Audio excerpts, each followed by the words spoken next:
wood, wherever we may have wood, that I'm in very good health. I just won 2 club championships, not even senior, 2 regular club championships. To do that, you have to be quite smart, and you have to be able to hit the ball a long way, and I do it. He doesn't do it. He can't hit a ball 50 yards. He challenged me to a golf match. He can't hit a ball 50 yards. I think I'm in very good shape. Golf legends are embarrassed of Donald Trump. That might sound surprising given how much time Trump spends on the course, but when you look at what people like Lee Trevino, Rory McIlroy, and even Arnold Palmer's own family have said, you start to understand why. This is not about politics, this is about something deeper, something golf has always prided itself on: integrity. For over a century, American presidents have played golf. William Howard Taft started the tradition.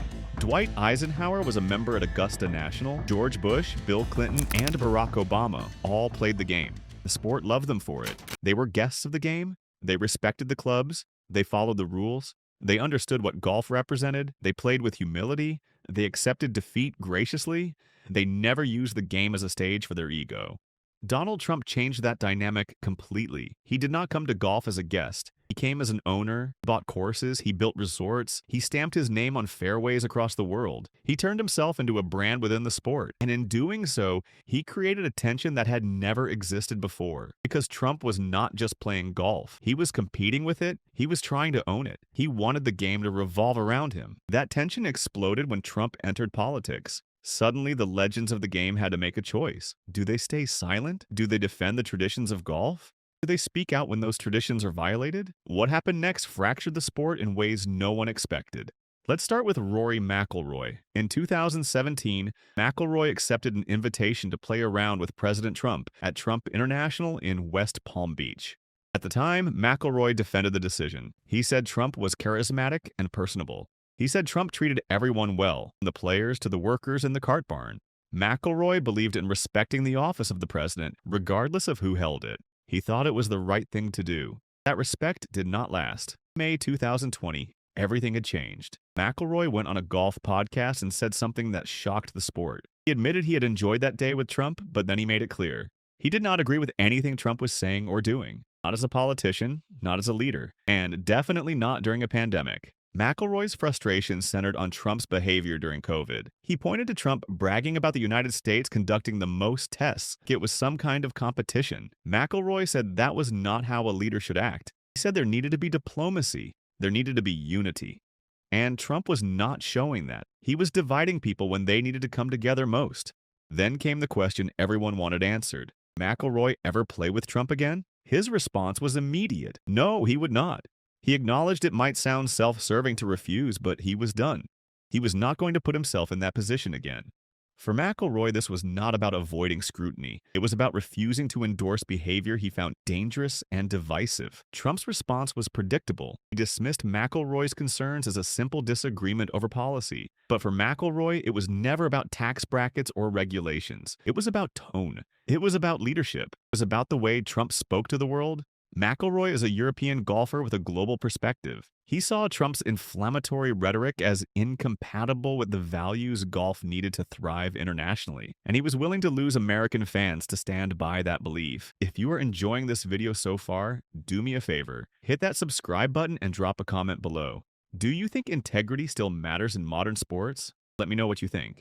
Now let's talk about Arnold Palmer. Palmer was not just a golfer, he was the king. He represented everything traditional golf stood for: blue-collar roots, impeccable manners, quiet strength. He was the ideal American male in the conservative sporting imagination. His legacy was built on decency. He never cursed on the course. He never threw clubs. He shook hands with his opponents and meant it. October 2024, Donald Trump held a campaign rally in Palmer's hometown of Latrobe, Pennsylvania. The rally was at an airport named after Palmer. It should have been a moment of tribute. Instead, Trump turned it into something unrecognizable. Rather than talking about Palmer's 7 major championships or his philanthropy, Trump launched into a graphic monologue about Palmer's anatomy, specifically his genitalia. Trump told the crowd that Palmer was all man, strong and tough. Then he said that when Palmer showered with other pros, they came out saying his size was unbelievable. The crowd laughed, but Palmer's family did not.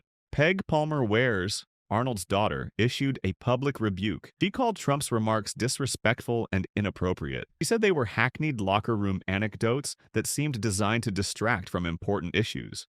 She accused Trump of using her father's memory to cover over the things that actually mattered. She said it was unacceptable that Trump was trying to borrow her father's image to bolster his own. This was not just about vulgarity, it was about violation. Golf is a sport where players call penalties on themselves. It is a sport where quiet please is not a suggestion, it is a command. Trump took the memory of golf's most revered figure and introduced locker room crudeness into a public tribute in Palmer's own hometown, an event that should have honored his legacy. Egg Palmer wears made it clear. People at that rally deserved substance. They deserved to hear plans and policies, not crude jokes. She emphasized that she was an unaffiliated voter in North Carolina. This was not a partisan attack. It was a defense of dignity. It was a family protecting the memory of a man who represented decency in an era that seemed to have forgotten what that word meant. For the Palmer estate, the embarrassment was not about Palmer. It was about Trump. It was about a man seeking the presidency who could not distinguish between a private joke and a public tribute. Trump had tainted the memory of the king, and the family would not stay silent. Then there is Lee Trevino. Trevino is a 6-time major champion and one of the most beloved figures in golf history. He rose from poverty in Texas. He learned the game as a caddy and a hustler. He famously said pressure is playing for $10 when you do not have a dime in your pocket. Trevino's entire career was built on the meritocracy of the scorecard. In golf, the ball does not care who you are. It only cares how you hit it. Trevino has maintained a frosty distance from Trump. The reason is simple: cheating. In golf, that is the cardinal sin. You can have political differences, you can disagree on policies, but if you cheat on the course, you are done. No coming back from that. Sports writer Rick Riley wrote an entire book about Trump's golf habits. It is called Commander-in-Cheat. Trevino is cited among a chorus of professionals, caddies, and celebrities who ridiculed Trump's reputation on the course. The allegations are consistent. Trump improves his lies. He takes gimmies from unreasonable distances. He claims club championships he did not win. He moves his ball when he thinks no one is looking. Trevino has publicly stated he would not play with Trump. For a legend like Trevino, associating with a player known for the Trump bump, which is kicking the ball to a better lie, undermines the integrity of the sport. This is not about humor. Trevino is known for his jokes. Boxer Oscar De La Hoya corroborated these accounts. He described a round where Trump hit multiple balls into the bushes, only to drive ahead and find his ball in the middle of the fairway. For Trevino, these are not minor infractions. They are character revelations. Golf reveals the soul. If a man cheats when no one is watching, or worse, when everyone is watching, he cannot be trusted. Trevino's refusal to engage with Trump is a defense of the honor system. It is the harshest condemnation a golfer can offer. Not that you are bad at golf, but that you are bad for golf. The embarrassment here is professional. It is about protecting the game from people who treat its rules as optional. Now, let's talk about Greg Norman. Norman's story is different. In 2014, Norman experienced a professional betrayal that should have ended his relationship with Trump permanently, but it did not, and that tells you something important about how embarrassment works in the business world. Greg Norman designed the Doonbeg Golf Club in Ireland. It opened in 2002 and was considered a masterpiece of links design, but the property fell into receivership, and Trump purchased it for a bargain price in 2014. Immediately, Trump hired a different architect to redesign the course. Then he did something that stunned the golf world. He removed Norman's name from the project. In golf course architecture, having your name removed is the ultimate professional embarrassment. It implies your work was substandard. It suggests the new owner wants to erase your legacy. Norman expressed incredible disappointment and anger. He tried to defend his original design. He said Doonbeg was already a terrific property, but Trump rebranded it as Trump International Golf Links Ireland. The Trump brand was the only star. Norman's contribution became a footnote. But here's where the story takes a turn. By November 2016, Norman was facilitating calls between Australian Prime Minister Malcolm Turnbull and President-elect Trump. Norman referred to Trump as a friend. He expressed great respect for him. The Doonbeg hatchet was buried in favor of access to the Oval Office. Then came LIV Golf in 2022. Norman became CEO of the Saudi-funded Breakaway League. Trump hosted several LIV tournaments at his courses.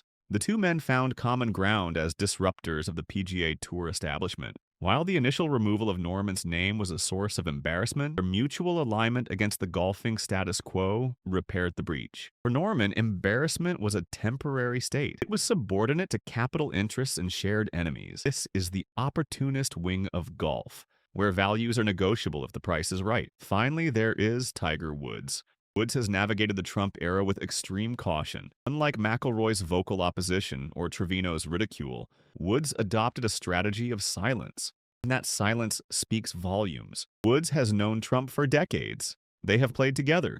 Trump even named a villa after Woods at Doral. But as Trump became the focal point of national polarization, Woods was placed in an impossible position. As a multiracial athlete in a predominantly white, conservative sport, any stance he took would alienate a massive segment of his audience. When pressed on his relationship with Trump, Woods consistently retreated to a rehearsed line. He said, "Trump is the president of the United States. You have to respect the office. No matter who is in the office, you may like or dislike the personality or politics, but we all must respect the office." During the height of racial justice protests, reporters explicitly asked Woods to comment on race relations in America. They wanted a condemnation of Trump's rhetoric. Woods refused. He deflected by saying he just finished 72 holes and was really hungry. It was an awkward moment. It revealed how trapped Woods felt between two worlds. This deflection is calculated. Woods' brand is built on universal appeal. He operates under the Michael Jordan philosophy. Publicans buy sneakers too. Taking a stance against Trump would alienate the golf demographic. Embracing him would alienate the broader cultural mainstream. Woods accepted the Presidential Medal of Freedom from Trump in 2019, but he describes their interactions as bantering, bickering, and needling, terms that trivialize the relationship to mere golfing buddies rather than political allies. By refusing to comment on policy, Woods implicitly distances himself from the substance of Trump's presidency while maintaining the form of respect required by protocol. Woods' embarrassment is manifested in avoidance. He avoids the questions because the answers are dangerous to his legacy. In the context of activist athletes like LeBron James or Stephen Curry who openly feuded with Trump, Woods' silence was deafening. It was interpreted as a tacit admission that the association was a liability to be managed, not a friendship to be celebrated. So what does all of this mean? These five legends represent different reactions to the same problem. McIlroy represents the conscience of the modern tour, embarrassed by the lack of diplomacy. Palmer Estate represents the old guard, embarrassed by vulgarity and disrespect. Trevino represents the purist, embarrassed by the violation of rules. Norman represents the opportunist, where embarrassment is negotiable for power. And Woods represents the pragmatist, where embarrassment is a risk to be mitigated through silence. The PGA of America stripped the 2022 PGA Championship from Trump Bedminster following the January 6th Capitol riots. They cited that holding the event there would be detrimental to both brands. That was an institutional admission of embarrassment. Meanwhile, Live Golf, led by Norman and hosted by Trump, created a haven for those willing to overlook controversies for financial gain. The sport split in two. Tradition on one side, disruption on the other. This is not about left versus right. This is about golf versus disruption. Trump may own the courses. He may host the tournaments. The legends guard the soul of the game. And that soul is built on integrity, decency, and respect. When those values are violated, legends speak up. Or they stay silent. Either way, their embarrassment reveals where the line is drawn.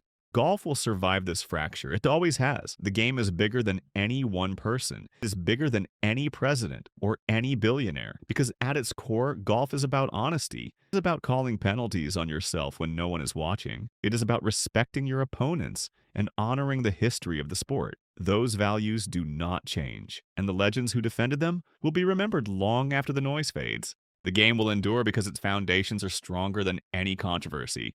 If you found this video insightful, make sure to like it and subscribe, and drop a comment. Should golf stay neutral, or should it defend its values? Let me know what you think. Thanks for watching.